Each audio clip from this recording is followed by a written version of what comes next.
Баршаларыңызға ассалаумағалейкум.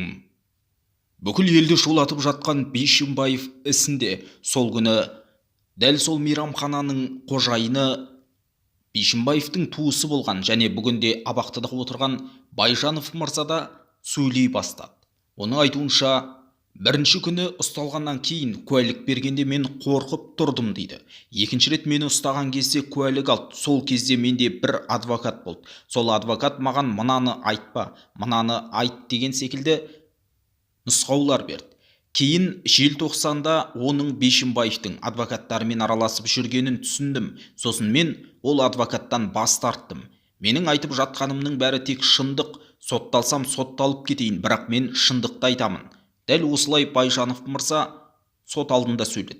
Байжанов сұрақтарға қазақша жауап беріп жатыр. Бүгін сот басталғанда Байжанов куәлігін қағаздан орысша оқып берді. Айтуынша ол сөзін қағазға қолмен жазып берген. Адвокаты оны орысшаға аударған екен.